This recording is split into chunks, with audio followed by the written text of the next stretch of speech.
Hi, and welcome to another podcast from Ian Wallace, the Messed Up Counsellor. Today, I'd like to look at something that is really interesting within the counselling world, but also within anything where we're actually connecting with another human being. And that's what in the counselling world we call transference. Transference is something whereby we get a feeling, get an idea, get a thought, which comes out of nowhere, usually, and it's in the exchange, in the communication between us and another person. So they're transferring something of their life, world, feelings, emotions, whatever it is, to us. Now, this isn't something that you can physically see. It'll be something that you experience through one of your five senses, as we all experience the world. But it might not be something that's verbal, and probably isn't going to be verbal. It'll be a feeling, an emotion, something, could be physical, but something that hasn't been discussed or isn't being discussed at that particular moment. Now, we're all getting that every time we interact with another human being. In my world, this is the way I think. Don't mean to say that's true. I can't give you a cast iron process here because it's a very awkward thing to put your finger on sometimes.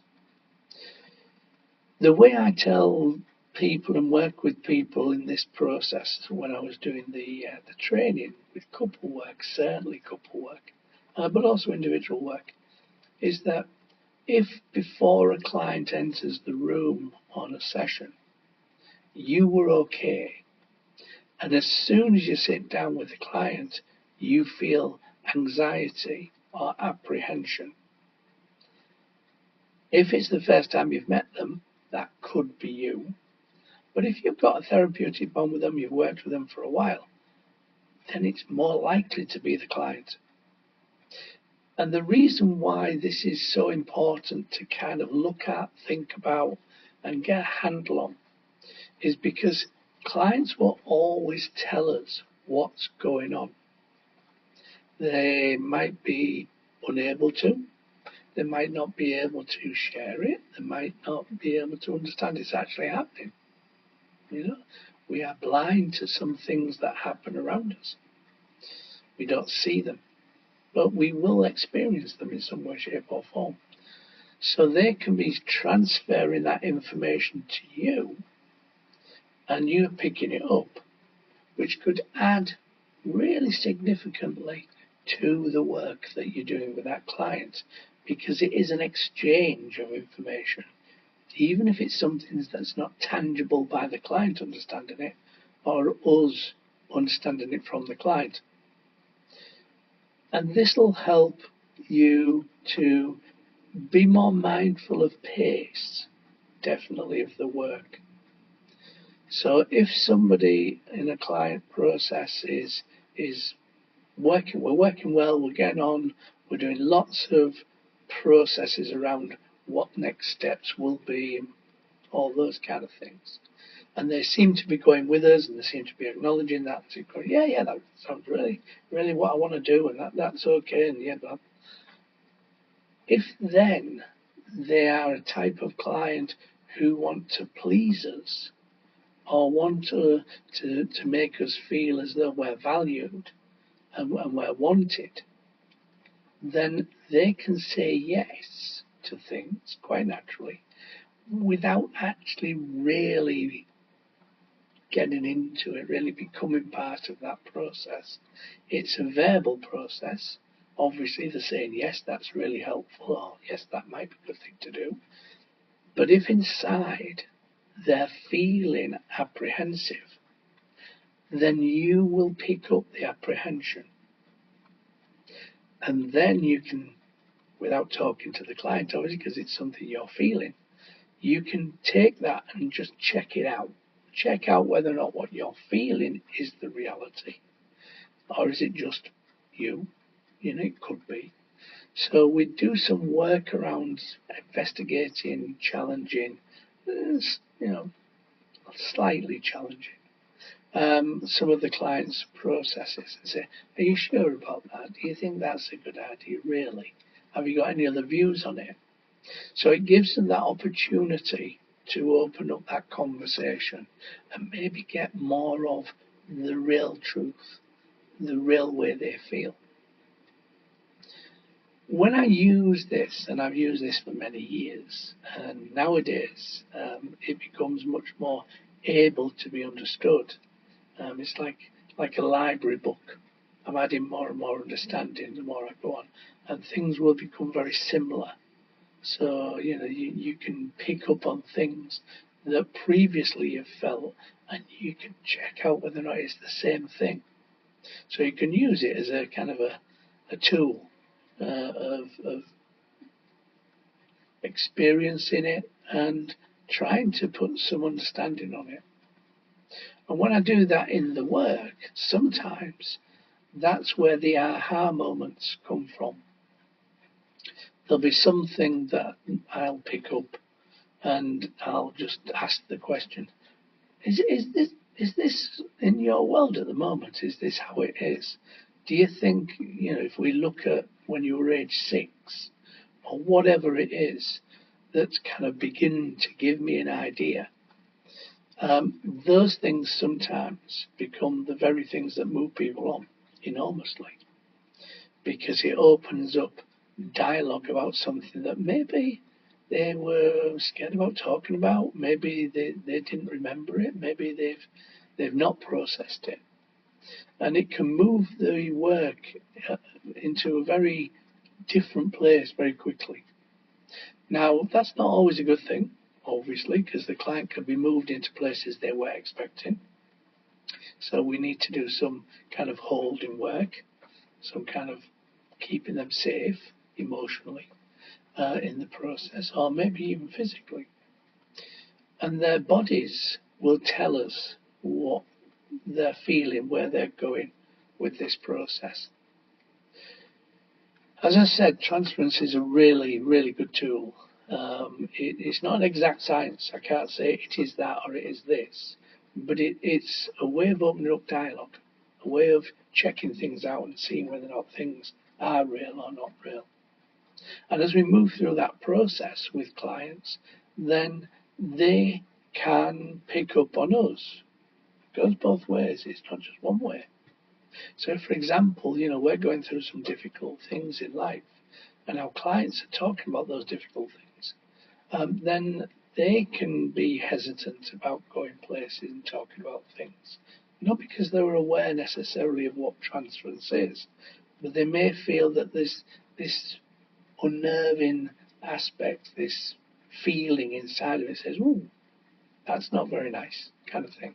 So they will move away from that conversation, that subject. This thing is working all the time in my world, transference, and it's working between me and anybody really, on a lesser or greater degree. More so if we're closely connected with the client, we've got a good therapeutic bond. I find that is an easier way to pick it up. Or people in my world, my life, not in the counselling, but in my relationships that I'm close to. So we can pick up those kind of ideas, those kind of possibilities. I don't see them as factual realities. I see them as possibilities that need to be explored, because I could be wrong. And the last thing I really want to do is kind of tell anybody that something is if it isn't, because obviously that's not healthy. Because then that's me leading that process. Now, you can say by opening up the conversation, I'm leading it, which in some sense is true. But I'm leading it in a gentle way of discussion, not in a way of telling, more of a way of being curious or exploring. So when we do that process and transference happens, as I say, it usually comes out the blue. It's usually not something that you were aware of before it happens.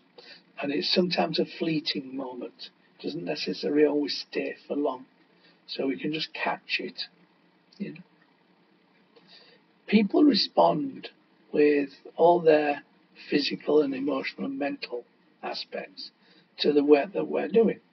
Now, a natural one that we will see is if somebody's embarrassed or something's difficult, you may see their skin reddening around the neck and around the throat.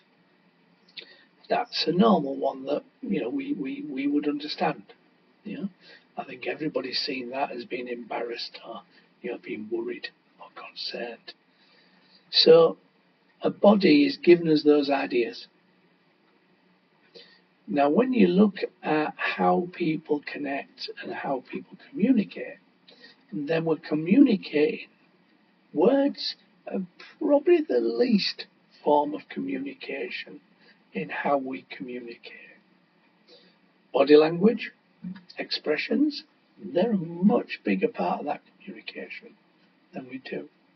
And so there will be little clues of how they work, their world, and give us ideas.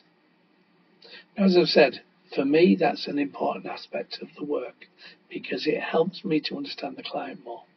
And it helps the client to feel I'm interested, to feel I'm connected, truly connected sometimes. The clients will say, that was a weird session because we moved from here to there. And I'll say, well, was that okay? And, oh, yeah, it was all right, but I have no idea how we did that. And it's that no idea how that is really interesting, those aha moments, as I say, those things that move things on exponentially, and all of a sudden you're in a different place. But you have to be careful with it, as I've said, so I don't trust it explicitly. I take it, I try and make sense of it, if that can, and then I offer it as a curiosity, as an exploration, as a wondering. Because that gives the client control, quite naturally, and they should be in control of their work. And it also makes them feel as, you're not telling them. You're trying to ascertain more about them.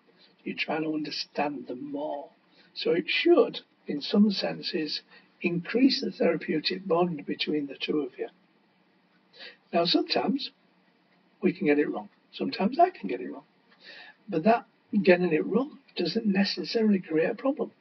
Because if I say to somebody, I'm just wondering if that was a really difficult relationship that you were having with that person. If they say, it could be at times, then obviously that's saying, yeah, what I'm thinking, what I'm feeling is part of that. If they say, no, what are you on about? Then you have to own it. And that's the difficulty with immediacy, isn't it? Immediacy is something that happens in the moment, and transfers happens in the moment usually. So with immediacy, we can get it wrong. So with immediacy, there's this scary bit for me when I first started counselling of using it because I could be wrong. But nowadays, I don't see it that way. So nowadays, I'll say to the client in that example, I'll say, oh, right, okay, yeah, obviously off on one today. Didn't understand a word of that. I don't know where that came from. But what do you think about? How do you feel about? So we're not driving the point home. We're not saying the client's wrong. We're owning it. We're saying, yeah, all right, yeah. I don't know where I am today with that one. And that can build that trust between the clients because we can show that we are always the expert or the one that gets it right. We are fallible. We are human, just the same as everybody else. And sometimes just that in itself can really help the client kind of feel heard, feel listened to, feel important and valued. So there's transference, which is something that's happening at some level all the time, I think, if we're aware of it. And then there's something called countertransference, as if that wasn't difficult enough as transference to understand. I'm only giving you my view on these things. You can go away, you can read people who study these things much more than I do and write about them. So in my world, Transference is how I am picking up the client, and the client's picking up me. Obviously, as I say, it's a two-way street. The counter-transference is what I am then giving back to that client from what they are giving me. So if you take that kind of example of something being difficult, then I go back with that of worry, concern, intrigue. Then that process is what the client might pick up from me. And they might be aware of that, they might not. But sometimes I think that's what's going on when clients kind of not, well, they might reject us. They might completely reject us and not turn up for the next session. Or they might not feel heard or listened to or understood. So that process sometimes is why we don't have those endings, I think. Can't guarantee you that's true. But I think sometimes there's something happened in that session that the client didn't feel comfortable with, because maybe we didn't feel comfortable with it. And so they are disconnecting from the process, and they don't want any further connection to us.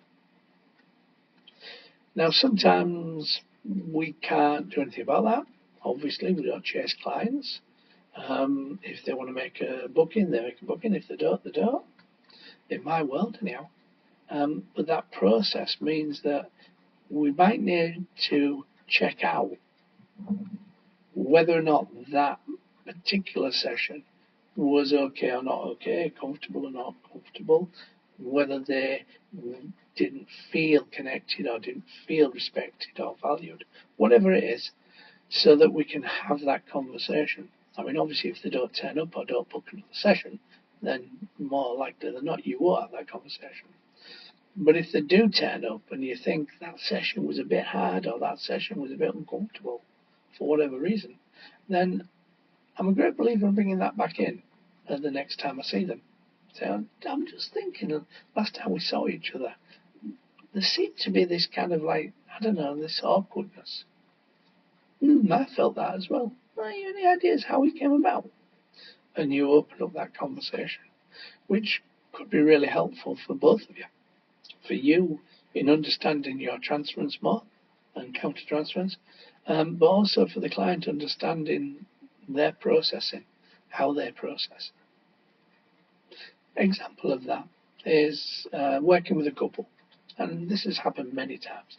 So I'm working with a couple, and one part of the couple, person A, for example, is telling something around their world and their life that is dramatic or emotionally awkward or something that was a negative process. And their facial features are smiling.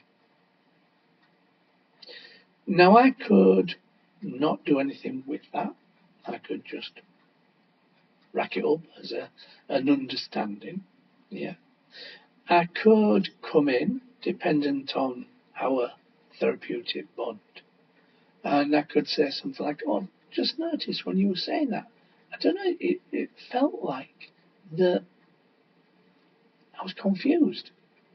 I've got this really harrowing, emotionally kind of like awkward stuff that you're telling me, these things that have happened. And your face is actually showing me something different. And I'm wondering if that's how confusion occurs with person B. That could be a really helpful intervention, because person B could say, actually, yeah, I'm really confused. I don't know if this is a funny thing, if it's a serious thing, if it's hard to say, if it's easy to say. I've got these confusing signals. The words are one thing, but the facial expressions are another. Does that happen a lot? Yeah, it does. Ah, right. Person A, did you realise that's what was going on? No, I didn't. Can you see why that would be really confusing? Well, yeah, absolutely. Is that why sometimes you do this or you do that or you do the other to person B from person A? And then you have a dialogue, and that can open up. Now that's a form of transference, because person B is looking at person A and going, that's not funny, that's serious.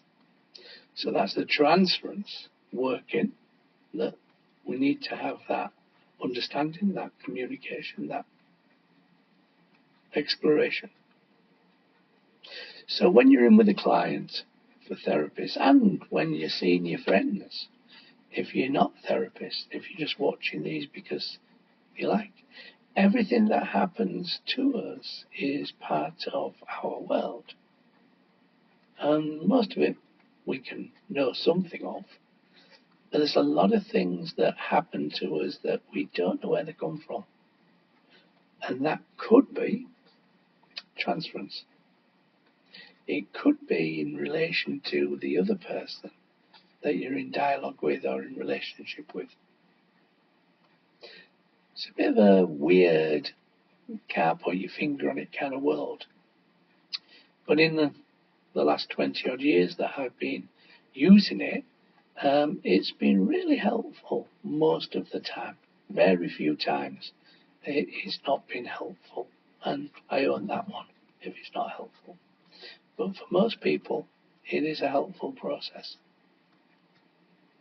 So maybe I've sparked your imagination, sparked your curiosity, and maybe you can use that awareness and that understanding to get a sense of what I've talked about and see whether or not you too can see it, feel it, understand it.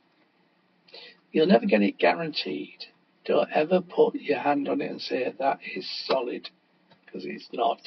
You're interpreting something, but we don't necessarily know what it is.